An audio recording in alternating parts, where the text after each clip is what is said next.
தமிழ்நாடு ரொம்ப இதெல்லாம் போயிட்டுருக்கு. தாவேக்கா கட்சி தலைவர் முதலமைச்சராக விஜய் அவர்கள் முதலமைச்சர் பதவியேற்றிருக்காரு. ஸோ அதிலிருந்து சில பக்கத்து மாநிலங்களுக்கு வந்து குளிர் விட்டு போச்சுன்னு நினைக்கிறேன். குளிர் விட்டு போன அந்த பக்கத்து மாநிலத்துக்கான என்னென்னா, நம்ம மரியாதைக்குரிய கர்நாடக முதலமைச்சராக இருக்கக்கூடிய டிகே சிவகுமார் அவர்கள் ஒரு ஸ்டேட்மெண்ட் சொல்லியிருக்காரு. கர்நாடகாவில் இருக்கக்கூடிய காவிரியில் மேகதாது அணை கட்டியே தீர்வோம், இதை எதிர்ப்பு தெரிவிக்க தமிழ்நாடு அரசாங்கத்துக்கு தகுதி இல்லை, அதிகாரமும் இல்லை சொல்லிட்டு இது ஒரு தமிழ்நாட்டில் காங்கிரஸ் கூட்டணி ஆட்சி நிலவுவதால் நமக்கு சாதகமாக வரும்னு சொல்லிட்டு ஒரு ப்ரெஸ் மீட் கொடுத்தாரு. இதுதான் இப்போ பூதாகரமாக விளையாடிட்டுருக்கேன்னா, அவங்க வந்து என்ன பண்ணியிருக்காங்க, மேகதாதுல அணை கட்டுறதுக்கான ஒரு டிராஃப்ட் ரெடி பண்ணுறதுக்கு வந்து இது பண்ணாங்க போன வருஷத்தில். அது மத்திய அரசாங்கத்துக்கு வந்து சொல்லி கேட்டிருக்காங்க, அனுமதிக்கு தான் கேட்டிருக்காங்களாம். இதை எடுத்து தமிழ்நாடு அரசு வந்து மேல்முறையீடு போட்டாங்க. அதாவது மேல்முறையீடு வழக்கு போட்டாங்க. அதை வந்து தள்ளுபடி பண்ணியிருக்காங்க. ஸோ அப்போ திமுக கவர்மெண்ட் ஓரளவுக்கு அப்போஸ் பண்ணாங்க. இப்போ விஜய் அவர்கள்கிட்ட வந்து டிகே சிவகுமார் துணை முதல்வர், முதலமைச்சரில் துணை முதல்வர், கர்நாடகாவோட துணை முதல்வர், அடுத்தது அவர் தான் சிஎம் ஆவார்னு நினச்சிட்ருக்காங்க. அதுக்கு சீதாராமையாவுக்கும் அவருக்கு ஒரு உள்கட்சி பிரச்சனை, நமக்கு அதுக்கு தேவையில்லை, அது அப்புறம் பற்றி பேசுவோம். ஆனால் இவர் இப்படி இந்த பேச்சுக்கு வந்து ரொம்ப ஒரு வெறுப்பையும், இது வந்து என்ன வெறுப்புனா, தாவேக்கா கட்சி தலைவர் தமிழ்நாடு முதலமைச்சர் இருக்கக்கூடிய ஜோசப் விஜய் அவர்கள் இதை எதிர்த்து எதுவும் வாயும் திறக்கலை.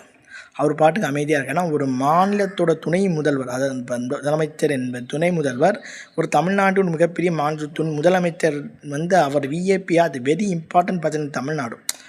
அவர் சொல்கிறாரு, அவர் வாய் திறந்து இது காவிரி எங்களுக்கும் பங்கு இருக்குது, அது உங்கள் மேகதாது அணை கட்ட உங்களுக்கு அதிகாரம் இல்லைன்னு சொல்லணும். ஆனால் அது சொல்லாமல் அமைதியாக இருக்கார். எதிர்கட்சிகளும் வந்து சொல்லிட்டாங்க, எதிர்ப்பு தெரிவிச்சுனா, ஆனால் இவர் அமைதியாக இருக்கார். ஸோ இது வந்து ஒரு எப்படி பார்க்கணும்னா, இதுக்கு வந்து ஏன் அப்படி பண்ணுறாருன்னு நமக்கு சரியாக தெரியல. இதை வந்து நம்ம எப்படி அணுகணும்னா, அவங்க காவிரியில் மேகதாது அணை கட்டினா என்ன, நம்ம தமிழ்நாடு தென் மாவட்டங்கள் வந்து வறட்சி காடாகிடும், பாலைவனம் ஆனால் கவலை இல்லை, நமக்கு ரீல்ஸ் தானே முக்கியம். அவர் விஜய் அவர்கள் ரீல்ஸ் போடாத பார்த்து நம்ம பசி வந்தால் நமக்கு என்ன தேவையில்லைன்னு சொல்லிக்கிட்டு இதுதான் சில பேருடைய மனநிலை இருக்கும். இதை என்ன கோவம்னா, விஜய் அவர்கள் சொல்லலாம், சரி அவர் ரசிக்க குஞ்சுங்களாச்சும் ஏதாச்சும் எதிர்ப்பு தெரிவிக்கணும், அவங்களும் அமைதியாக இருக்காங்க. ஸோ இதனால் டெல்டா மாவட்டம் பாலைவனமாக ஆவது உறுதி. அவர்கள் மேகதாதுவில் அணை கட்டினால் அதற்கு நம்ம விஜய் அவர்கள் என்ன நடவடிக்கை எடுக்க போகிறார் தெரியல, முதலமைச்சர் அவர். ஸோ இதெல்லாம் பார்த்துக்கிட்டு இருக்கிறோம். இதை எதிர்த்து அவர் எதுவுமே வந்து டிகே சிவகுமார்கிட்ட சொல்லலை. ஏன்னா ஒரு முதலமைச்சர் போய் ஒரு துணை முதல்வர் பக்கத்து மாநில துணை முதல்வர் மிரட்டியிருக்கிறது வந்து ஒரு மிரட்டல் துணையில் பேசினதை வந்து எப்படி வந்து எதிர்க்குது. ஏன்னா இதுக்கு முன்னாடி காலில் இருந்தப்போ இது மாதிரியான வார்த்தைகள் அவங்க விட்டது கிடையாது. காரணம், இவர் வந்து காங்கிரஸ் வந்து கூட்டணியில் அமைது ஈழத்தவங்களை கொன்று குவிச்சப்போ திமுக வந்து அப்போ எதிர்த்து எதுவும் வாய் திறக்கலை. ஏன்னா மத்தியில் வந்து கூட்டணியாச்சு, மாநிலத்தில் கூட்டணி எதிர்த்தா ஏதாவது நடந்திருக்கும் ஈழத்தில், ஆனால் அது நடக்கலை.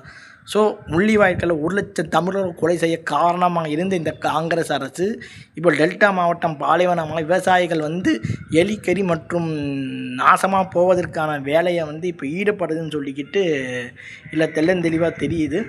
ஸோ இதை வந்து நம்ம எப்படி பண்ணுறதுல மத்திய அரசு கொடுத்து, ஏன்னா ஒரு காவிரி மேகத்தை அணை கட்டினா பிரச்சனை முடிஞ்சுன்ட்டு நினச்சிருவாங்க. ஸோ இல்லை பாஜகவும் வாய் தரும், தமிழ்நாடு பாஜக தரக்கும், அங்கே உள்ள பாஜக ஆதரவு கொடுக்கும். இதுதான் தமிழ்நாட்டின் நிலைமை, காவிரி பிரச்சனை நிலைமை.